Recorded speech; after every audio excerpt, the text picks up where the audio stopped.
ایٹکا pain ہے، arthritis کی وجہ سے گھٹنے نہیں چل رہے، یہ اس میں جو حجامے کا رزلٹ ہے وہ ڈرامیٹک ہے۔ تقریباً 5-6 سال پہلے میرے جوائنٹس میں بہت تکلیف تھی، گھٹنوں کی حالت یہ اب ہو گئی تھی چونکہ ویٹ بڑھتا جا رہا تھا، ویٹ کم کرنے کے لیے دوڑنا بھاگنا یہ سب پاپڑ بیل رہی تھی، لیکن فائدہ یوں نہیں ہو پا رہا تھا کہ میرے ہڈیاں کمزور ہوتی جا رہی تھیں۔ پھر میری چھوٹی بہن ہے جسے حجامہ کے بارے میں کافی معلومات تھی، پھر انہوں نے مجھے میری حجامہ کیا۔ الحمدللہ میرے حجامہ کرنے سے میرے جوائنٹس میں کافی تقویت مجھے ملی اور میں چلنا پھرنا میرا کافی بہتر ہو گیا۔ میں زمین پہ بالکل نہیں بیٹھ سکتی تھی، اب الحمدللہ میں کھانا بیٹھ کے زمین پہ کھاتی ہوں۔ سیڑھیاں میں بالکل نہیں چل سکتی تھی، الحمدللہ اب میں سیڑھیاں بھی چڑھ لیتی ہوں۔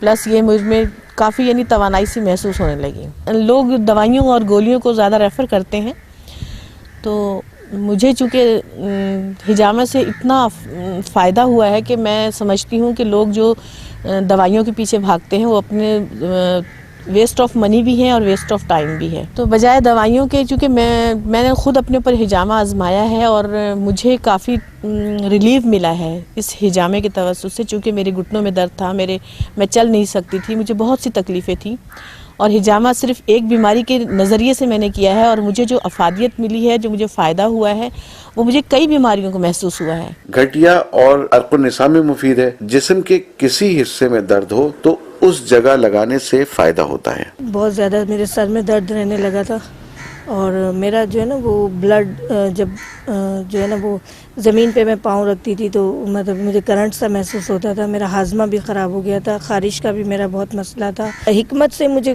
تھوڑا بہت فائدہ ہوا تھا، لیکن مکمل طور پہ میں ٹھیک نہیں ہو پائی تھی نا، اور سوجن بھی بہت رہتی تھی۔ پھر مجھے حجامہ کے بارے میں علم ہوا کہ اس طریقے سے علاج ہوتا ہے، خاتون ہیں جو وہ کرتی ہیں۔ پھر میں نے اس کی معلومات کی، اسی طریقے سے میں نے جو ہے نا وہ اپنا علاج پہ شروع کیا آہستہ آہستہ، تو مجھے بہت فرق پڑا نا۔ تو پھر میری دلچسپی بڑھی کہ جب میں نا امید ہو گئی تھی اور اللہ تعالیٰ نے اس سنت طریقہ علاج سے مجھے شفا دیے۔ صحت یاب لوگ بھی کرا سکتے ہیں کیونکہ یہ سنت ہے اور اس میں بیماریوں سے بچاؤ ہے۔ ماہرین کے تجربے کے مطابق جن امراض میں لوگوں کو شفا حاصل ہوئی ان میں قابل ذکر خاص طور پر درد سر، ٹینشن کی وجہ سے درد سر، ڈپریشن، درد شقیقہ، کندھوں کا درد، گردوں کا درد، بلڈ پریشر، سر چکرانا، کان میں آوازیں آنا، کمر کا درد، عرق النساء، ایڑی کا درد، ٹانگوں کا درد، نفسیاتی امراض، جادو، سحر، برس، الرجی وغیرہ جیسے امراض شامل ہیں۔ 4 پوائنٹ اگر آپ کولیسٹرول کے لگائیں گے 3 مہینے تک، 4 مہینے تک، پہلے آپ اپنا لپڈ پروفائل کرا کے دیکھ لیں، 3-4 مہینے، 3 یا 4 سٹنگ کرانے کے بعد دیکھیں تو وہ ڈراسٹکلی فال ہو جائے گا۔ کپ تھراپی یا حجامہ سے متعلق احادیث مبارکہ۔ ایک روایت میں ہے کہ حضور اقدس صلی اللہ علیہ وسلم نے فرمایا، حجامہ کروانا دواؤں سے بہتر ہے، تمہاری دواؤں میں سب سے بہترین دوا یعنی علاج حجامہ ہے۔ البخاری و مسلم، بخاری 5696، مسلم 4122۔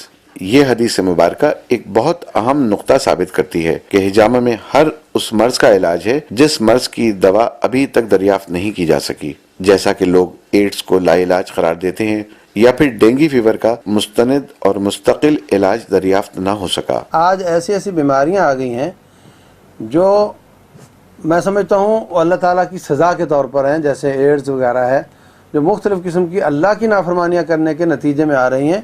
ان سے توبہ کرنی چاہیے، باز آ جانا چاہیے، اور اس کے بعد اگر یہ طریقے علاج اپنائے جائیں تو کبھی امید ہے کہ اللہ تعالیٰ ان کو ضرور شفا دے گا، کیونکہ رسول اللہ صلی اللہ علیہ وسلم نے فرمایا، ما انزل اللہ من داء الا انزل له شفاء، اللہ نے کوئی بھی بیماری پیدا نہیں کی جس کی شفا پیدا نہ کی ہو۔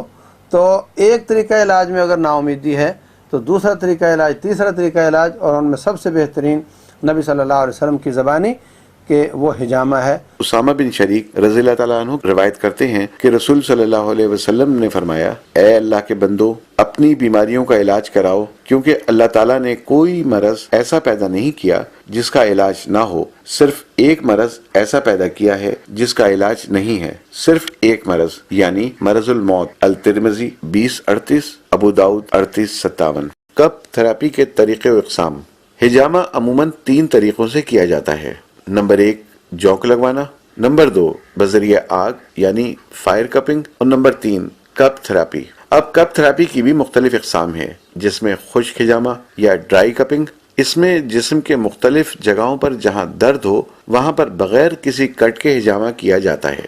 دوسری قسم میں مساج الہجامہ، میسج اینڈ موونگ کپنگ. اس میں مریض کے جسم پر زیتون کا تیل لگا کر کپ کے ذریعے مختلف جگہوں پر بغیر کسی کٹ کے مساج کیا جاتا ہے. ان دونوں قسموں میں کسی وقت یا دن کی قید نہیں ہے. ان دونوں قسموں سے بیماریوں میں عارضی فائدہ پہنچتا ہے اور یہ دونوں قسمیں سنت میں شامل نہیں ہیں. تیسری قسم جو کہ سنت رسول صلی اللہ علیہ وآلہ وسلم ہے وہ ہے بلڈ کپنگ. اس ہجامہ میں جسم کے مختلف جگہوں اور حصوں پر جہاں ضرورت ہو بلیڈ کے ذریعے کٹ لگا کر فاسد خون نکالا جاتا ہے. اس میں ہر بیماری کا علاج ہے. یہ کسی ماہر تھراپسٹ یا ڈاکٹر سے لگوانا چاہیے جس نے باقاعدہ اسے سیکھا ہو اور پریکٹس کسی ماہر استاد کی زیر نگرانی کی ہو. ان قسموں کے علاوہ آج کل اور بھی بہت سی ہجامہ کی صورتیں منظر عام پہ آ رہی ہیں، جن میں ہربل کپنگ یعنی جڑی بوٹیوں کے ذریعے، شعاؤں اور لیزر کے ذریعے، واٹر کپنگ پانی اور بخارات کے ذریعے، مقناطیس کے ذریعے، میگنیٹ کپنگ سوئی کے ذریعے، نیڈل کپنگ وغیرہ. اگر کوئی شخص محض اس کے اوپر کٹ نہ لگائے اور باقی سارے مراحل پورے کر دے وہ ہجامہ نہیں کہلائے گا. وہ علاج سنت رسول صلی اللہ علیہ وسلم کے مطابق نہیں ہے. وہ علاج وہ نہیں ہے جو جناب رسول اللہ صلی اللہ علیہ وسلم نے اختیار کیا. سنت ہجامہ کی دو وجوہات، نمبر 1 علاج کے لیے، نمبر 2 سنت کے لیے. سب سے پہلے ہم بات کریں گے ہجامہ سنت کے لیے. احتیاط کے لیے صحت مند لوگ بھی کرا سکتے ہیں، کیونکہ اسلامی طب و صحت اور طب نبوی صلی اللہ علیہ وآلہ وسلم کا اگر بغور مطالعہ کیا جائے تو معلوم ہوتا ہے کہ ہر قدم پر انسان کو بیماری سے روکنے کی تدبیر کرنی چاہیے، نہ کہ انتظار میں رہا جائے کہ جب انسان بیمار ہوگا تو پھر علاج کرائیں گے، کیونکہ احادیث میں آتا ہے کہ پرہیز علاج سے بہتر ہے. اب ہجامہ کروانے کی دوسری وجہ پر نظر ڈالتے ہیں جو کہ علاج کے لیے ہے. اس کو بھی ہجامہ سنت کہتے ہیں. آپ ایلوپیتھک دوائی کے پاس جائیں اور 3 4 6 مہینے بعد وہ دوائی بند کر دیں، نہیں.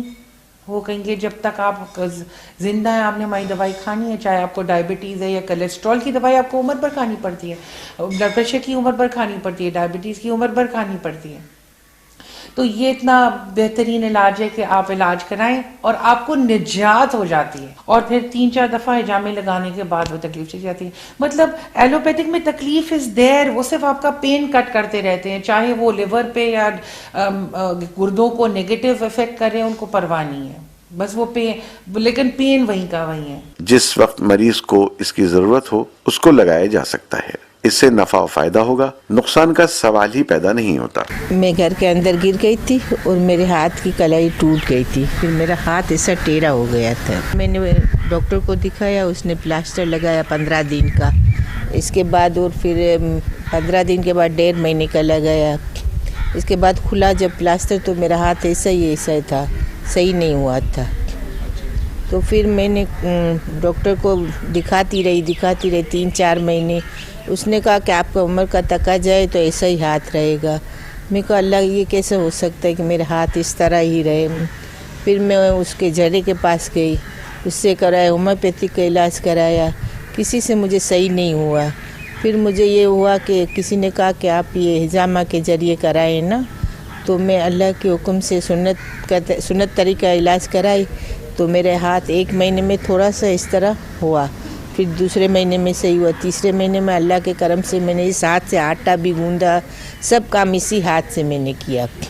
اور اللہ کا کرم ہے کہ ابھی تک میرے ہاتھ میں کوئی درد نہیں ہے اور میرا ہاتھ سیدھا ہو گیا ہے. اس میں ہم لوگوں کو عام طور پہ یہ کہتے ہیں کہ آپ دیکھیں اپنا جو آپ کے پاس ٹیسٹ رپورٹس ہیں ان کو آپ محفوظ رکھیں. 1 مہینے 2 مہینے اپنے آپ ہجامہ کروائیں. جب اس کے بعد آپ سمجھتے ہیں کہ ہاں اب آپ کی طبیعت میں کچھ بہتری آ رہی ہے، پھر آپ اپنی دوبارہ رپورٹس کروا کے اور اس کو ڈاکومنٹ کے طور پر آپ محفوظ رکھ سکتے ہیں کہ ہجامہ سے پہلے میرے کیا مسئلے مسائل تھے یا میری رپورٹس کس طرح کی تھیں اور اب ہجامہ کے بعد میری رپورٹس کیا آئی ہیں. احرام کی حالت میں نبی نے ہجامہ کروایا. علاج کے موقع پر اگر ضرورت ہو تو اس وقت ایمرجنسی کے طریقے اختیار کیے جائیں، یعنی فوراً ہجامہ لگوائیں. 1976 میں میرا ایکسیڈنٹ ہو گیا تھا، اس کے نتیجے میں میرے دونوں ہاتھ ٹوٹ گئے تھے. لیٹ 80s میں پھر میرا کار ایکسیڈنٹ ہوا جس میں میرا نیک اینڈ بیک ہرنیٹڈ ڈسک ہو گئی، اور اس کے نتیجے میں میرے ہاتھ میں نمنس ہونے شروع ہو گئی اور کمزور ہونے شروع ہو گئے. یہ آپ دونوں ہاتھوں میں دیکھ سکتے ہیں کہ یہاں پر گیپ نہیں ہے، یہ دبتا گیا اور اتنا کمزور ہوتا گیا کہ میری انگلی اور یہ میرا انگوٹھا بالکل کام کرنا تقریباً چھوڑ چکے تھے، جس کی وجہ سے میں اپنے ناخن بھی نہیں کاٹ سکتا تھا. سرجری کے لیے ڈاکٹر نے کہا، لیکن انہوں نے کہا کہ اس میں کوئی گارنٹی آپ کو نہیں دیتا کہ آپ کا ہاتھ سرجری سے بھی ٹھیک ہو جائے گا. اس کے لیے میں نے ہجامہ کرانا شروع کیا. انہوں نے مجھے 4 ڈفرینٹ پوائنٹس پہ کپس لگائے اور اس سے الحمدللہ مجھے اتنا افاقہ ہوا کہ میری انگلیوں میں مومنٹ آ گئی. الحمدللہ میرے ہاتھوں میں آج گرپ ہے، آج میں ناخن کاٹ سکتا ہوں اور میں اپنے ہاتھوں سے وہ کام کر سکتا ہوں جیسے بٹن لگانا، اور کوئی کام نہیں کر سکتا تھا. میں دن بہ دن کمزور ہو رہے تھے. تو الحمدللہ رب العالمین مجھے اللہ سبحانہ وتعالیٰ نے ہجامہ کی وجہ سے شفا دی ہے. ہجامہ کے خاص دن. کپنگ تھراپی کا طریقہ کار اپنی جگہ، مگر اسے 3 دن چاند کے حساب سے 17، 19 اور 21 کی تاریخیں ہجامہ کے خاص دن ہیں جس میں شفا یقینی ہوتی ہے، جو کہ حدیث شریف سے بھی ثابت ہے کہ حضرت ابو ہریرہ رضی اللہ تعالی عنہ حضور صلی اللہ علیہ وسلم کا ارشاد نقل کرتے ہیں کہ چاند کی 17 تاریخ کو ہجامہ لگوائیں تو ان میں ہر بیماری کے لیے شفا ہے. ابو داؤد، ابن ماجہ 3486، الحاکم 7476. حضرت انس بن مالک رضی اللہ تعالیٰ عنہ فرماتے ہیں کہ اگر کسی نے ہجامہ کروانا ہو تو وہ اسلامی عربی حساب سے 17، 19 اور 21 تاریخ کو ہجامہ کروائے. اس میں شفا کے زیادہ چانس ہوتے ہیں. تاریخ عربی کی مغرب سے شروع ہوتی ہے تو 16 اور 17 کے بیچ کی رات کی جو مغرب ہے اس کے بعد 17 شروع ہو جاتی ہے. تو 16 کے بعد جو مغرب آئے گی وہاں سے جو 17 کے بعد مغرب آئے گی وہاں تک یہ 17 تاریخ ہے.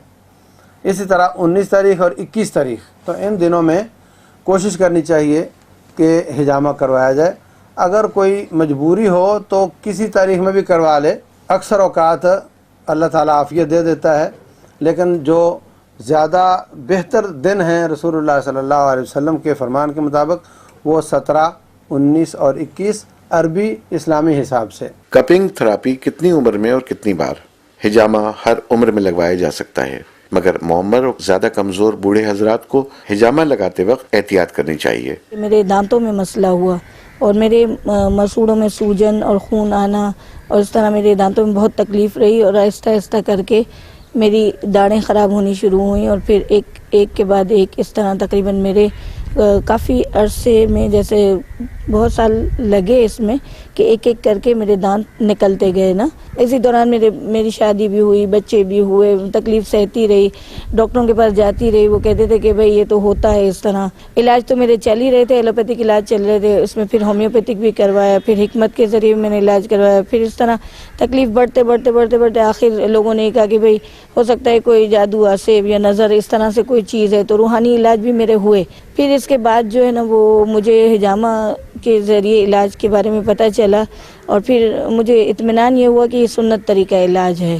تو اطمینان تو ہوا، لیکن پھر بھی مجھے اس پروسیس سے ذرا ڈر لگ رہا تھا کہ میں اس کو کیسے کرواؤں گی. لیکن میں نے میرے دل میں ایک ایمان کی کیفیت جاگی، اور میں نے کہا کہ نہیں، مجھے سنت رسول ہے تو میں کر لوں. اتنا کچھ کیا ہے تو کچھ فرق نہیں پڑا ہے، تو میں انشاءاللہ کوشش کروں گی اور برداشت کروں گی اگر تکلیف ہوگی تو. اور میں نے اس چیز کو کیا. مجھے بخار چڑھا، 3 دن میری بہت طبیعت خراب رہی، لیکن یہ کہ میں نے اس علاج سے پھر مطلب اس کو چھوڑا نہیں. اور 3 دن بعد مجھے اتنا سکون ملا کہ جیسے کوئی بھاری بوجھ میرے سر سے ہٹ گیا ہو. صحت مند جسم والے حضرات کو ہجامہ لگوانا چاہیے، کیونکہ خون نکلوانے والا انسان ہمیشہ تندرست رہتا ہے اور ہر بیماری سے محفوظ رہتا ہے. میں نے 94 ایئر اولڈ ایک آدمی کا کیا، 94 سال، اور وہ ابھی بھی حیات ہیں الحمدللہ، اینڈ از فائن. 5 سال کے بچے کا بھی ہم نے کیا، لیکن عموماً ہم 10 سال کے بچے سے، کیونکہ بچہ اتنا کمپوز ہو کہ وہ اس علاج کے طریقے کو صحیح طرح سمجھ کے ہمارے ساتھ کوآپریٹ کرے. اگر مریض ایک بار ہجامہ سے ٹھیک نہ ہو تو 3 سے 7 دفعہ ہجامہ کرانا چاہیے. 3-4 سال پہلے میرے گردے میں درد اٹھا، تو ڈاکٹروں کے پاس گئے، میرے پیروں میں سوجن تھی. انہوں نے کہا آپ پورا ارینج کر لیں، خون کا بھی کر لیں، گردے کا بھی کر لیں، آپ کی بائپسی ہوگی اور آپ کو اسی حالت میں آپ کا گردہ دوسرا بدلی ہوگا. تو پھر ہے نا بہن کو ساتھ لے گئی. اس نے کہا مجھے کچھ نہیں کرانا، آپریشن یا نہ بائپسی کرانی ہے، نہ مجھے ہاسپٹل سے اسی طرح ڈاکٹر کو ایک کو دکھائے، چھوٹی ڈاکٹر، بڑے ڈاکٹر کے پاس جانے ہی نہیں دیا. اس نے مجھے لے کے گھر آ گئے. اسی دن انہوں نے میرا ہجامہ کیا.